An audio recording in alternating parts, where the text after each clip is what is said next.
नमस्कार। Today press India के इस खास कार्यक्रम आमने सामने में आप सभी का स्वागत है। मैं हूं शकील सिद्दीकी।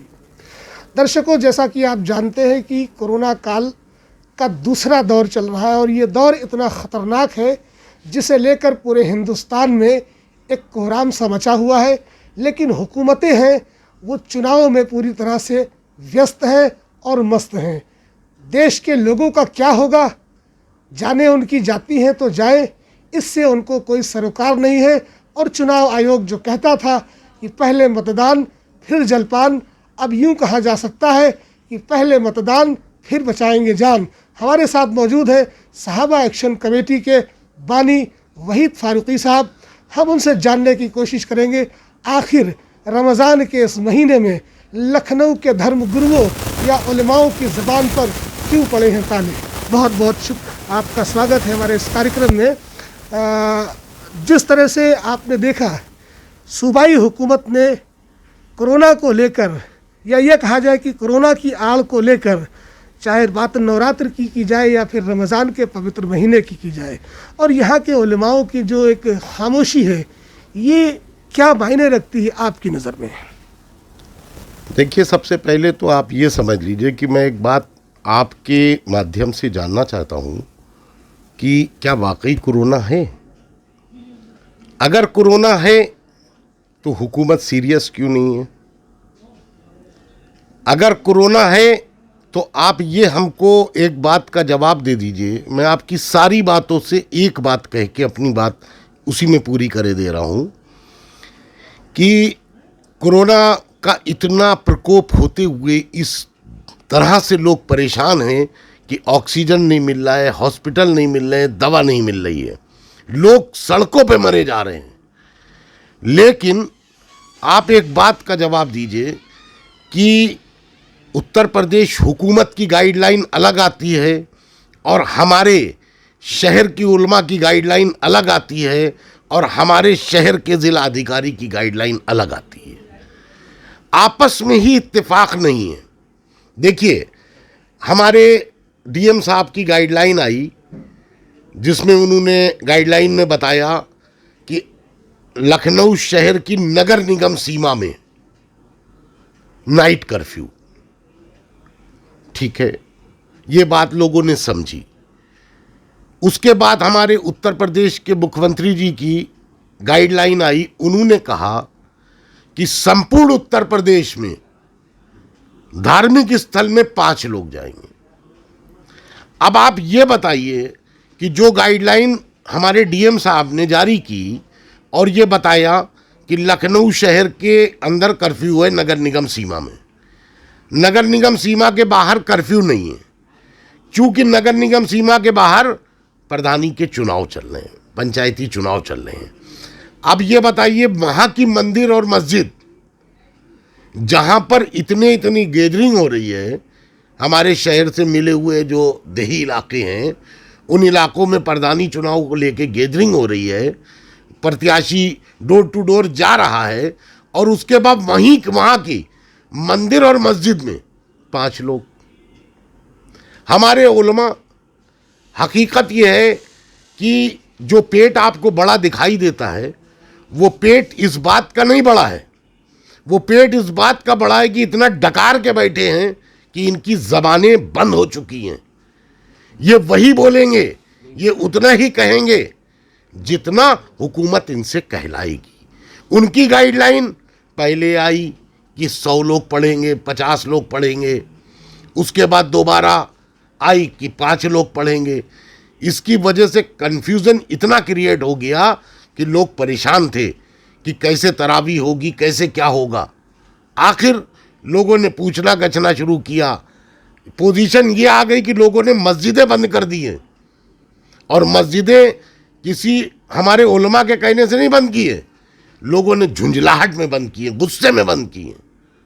यहाँ एक सवाल ये आता है कि जो लोग अपने आप को मुसलमानों की सरबराही करने का दावा करते हैं, हम उसमें ज़िक्र ज़रूर करेंगे ईदगाह के शाही इमाम का, जो बार बार प्रकट होते हैं अपने वीडियो के ज़रिए या फेसबुक के ज़रिए, लोगों को से जिस तरह से मुतालबा करते हैं। आज मैंने ख़ुद शहर में घूम कर देखा तमाम मस्जिदों को देखा जहाँ पर ताले लोगों ने डाल रखे हैं। क्या ये जिम्मेदारी उन सरबराहों की नहीं बनती है कि उन मस्जिदों के मुतवल्लियों से जाकर कहें कि कम से कम जुमे को रोज़ जो है वो नशिस्तों में ही सही 10 से 15 लोगों के साथ मिलकर जमात कराई जा सके? देखिए, बात वहीं पे फिर आ गई। मैं आपके ज़रिए से ये जानना चाहता हूँ कि उनको किसने सरबराह बनाया? क्या दारुल उलूम नदवे ने बनाया? क्या दारुल उलूम देवबंद ने बनाया? क्या बरेली ने बनाया? या लखनऊ की आवाम ने उनको सरबराह बनाया? वो सरबराह नहीं है, वो दरबारी मौलाना है। जितना दरबार से उनको इंस्ट्रक्शन मिलेंगे सिर्फ उतना ही वो बोले।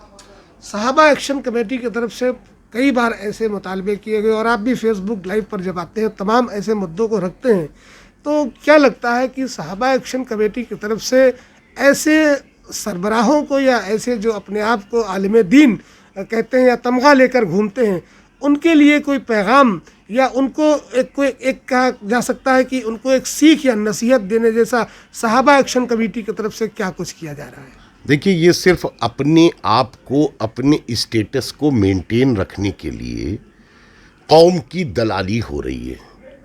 कौम से कोई वास्ता नहीं है। हमारे गनर बने रहें, हमारे 2-4 काम होते रहें, हमारे प्रॉपर्टी के काम चलते रहें। अगर अभी ये हकीकत में कौम की बात करेंगे तो कल आय से अधिक संपत्ति के लिए इनके पास ईडी का नोटिस आएगा, इनके गनर हटा लिए जाएंगे। इन्हीं ने सिर्फ कौम को गुमराह करने का हर जगह पे काम किया। और सिर्फ मैं फिर पूछना चाहता हूं कि इनको इस मुकाम पर किसने बिठाला? ये कौन होते हैं जो दरबारी गाइडलाइन डालते हैं? हालांकि हकीकत ये है कि कौम किसी भी तरह इनकी बात को कहीं पर भी फॉलो नहीं करती। आपने भी एक जिक्र किया कि गनर लेकर चलते हैं, तो जैसा कि आपने कहा कि और मैंने कई बार सुना भी है जिस तरह से वो दर्स लोगों को देते हैं कि अल्लाह हिफाजत करने वाला है, तो फिर जब अल्लाह हिफाजत करने वाला है तो मौत का ऐसा खौफ क्या है जो गनर लेकर ऐसे इमाम को चलना पड़ रहा है? अल्लाह पर अगर यकीन होता तो अल्लाह के यकीन वाली बात होती ना, वहां तो दरबार की बात होनी है। अल्लाह पर यकीन अगर हो तो ये मुकम्मल ईमान है कि मौत जब आएगी तो उसको कोई रोक नहीं सकता। लेकिन उनको तो अपना जो एक स्टेटस दिखाना है लोगों को, और दिखा करके ही कौम के साथ ठगी करना है। आखिर में शहर के तमाम मुतवल्लियों से क्या मुतालबा करेंगे? जिस तरह से आज की जो तस्वीरें मैंने देखी, जो डर और खौफ उन मुतवल्लियों में देखा कि खौफ की वजह से उन्होंने मस्जिदों में ताले डाल रखे हैं कि जुमे की नमाज भी लोग नहीं पढ़ सकते, जो फ़र्ज़ है एक तरह से पूरे आलम मुस्लिमीन पर, तो इनको क्या आप एक तरह से मैसेज देंगे? देखिए, मैं ये लॉजिक ही नहीं समझ पा रहा हूँ। मैं लखनऊ शहर में कोरोना के हालात बहुत ख़राब हैं, ठीक है। अगर डीएम साहब ने ये ऑर्डर किया है, उनकी गाइडलाइन है कि लखनऊ की नगर निगम सीमा में नाइट कर्फ्यू है, ठीक है। अगर वहाँ के लिए कोई गाइडलाइन है तो ठीक है। लेकिन सवाल ये है कि लखनऊ नगर निगम सीमा के बाहर, यानी कि काकोरी, मोहनलालगंज, मोहान, ये सब एरिए जो हैं, यहाँ पर तो कोई गाइडलाइन नहीं है। यहाँ के लिए ये आदेश हो गया, पूरे उत्तर प्रदेश के लिए, मंदिर और मस्जिद के लिए, पूरे उत्तर प्रदेश के लिए ऑर्डर है। लेकिन जहाँ जहाँ चुनाव हैं वहाँ नाइट कर्फ्यू नहीं है। क्या आप बताइए कि पड़ोस में काकोरी है जो कि कमिश्नरी में ही आता है, वहाँ पर नाइट कर्फ्यू नहीं है क्योंकि वो नगर निगम सीमा से बाहर है। आप बताइए, जो बड़ा शहर से देहात जुड़े हुए हैं, क्या वहाँ के लोगों की आमद रफ्त शहर में नहीं होती है? या वो यहाँ से कोरोना लेके वहाँ नहीं जा रहे होंगे, या वहाँ का कोरोना यहाँ नहीं फैल रहा होगा? ये लॉजिक ही नहीं समझ में आ रहा है कि ये ऐसा धार्मिक स्थलों को बंद करने का क्यों आदेश है। चलिए, हमसे बात करने के लिए आमना सामना में आपका बहुत बहुत शुक्रिया। दर्शकों, आपने अभी सहाबा एक्शन कमेटी के बानी अब्दुल वहीद फ़ारूकी साहब के वो जवाबात सुने और हमारे सवाल भी आपने सुने, जहाँ पर एक बात समझ में आने वाली ये है कि हुकूमत उत्तर प्रदेश जिस तरह से मंदिरों और मस्जिदों में बंदिश आयद कर रही है, और ये कह रही है कि 5 से ज़्यादा लोग जमा नहीं हो सकते। दूसरी तरफ पंचायती चुनाव को लेकर अभी 18 ज़िलों में मतदान की प्रक्रिया पूरी हुई है और अगले चरण के मतदान होने वाले हैं।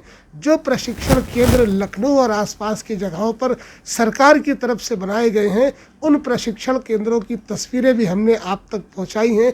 कितनी वहां पर भीड़ जमा है, कितने लोग वहां पर मौजूद हैं और कैसी सोशल डिस्टेंसिंग है। तो क्या सिर्फ मजहबी मामलात को लेकर उत्तर प्रदेश की योगी सरकार और लखनऊ के वो धर्मगुरु, वो उलेमा जो अपने आप को मुसलमानों का सरबराह कहते हैं, अपने आप को मुसलमानों का एक रिप्रेजेंटेटिव कहते हैं, आज उनकी ज़बानों पे ताले क्यों पड़े हैं, ये साफ समझ में आ रहा है। सरकार की पेशवाई करने वाले ऐसे उलेमाओं को उत्तर प्रदेश की आवाम को पूरी तरह से खारिज करना होगा, वरना वो दिन दूर नहीं जब ये ताले सिर्फ महज कोरोना के लिए पड़े हैं। एक वक्त ऐसा होगा कि किसी न किसी बहाने से धर्म स्थलों पर ताले डालने की कोशिशें की जाती रहेंगी। फिलहाल के लिए इस खास कार्यक्रम में इतना ही। टुडे प्रेस इंडिया को सब्सक्राइब करें, लाइक करें, शेयर करें, अपनी राय कमेंट बॉक्स में ज़रूर दें। देखते रहिए टुडे प्रेस इंडिया।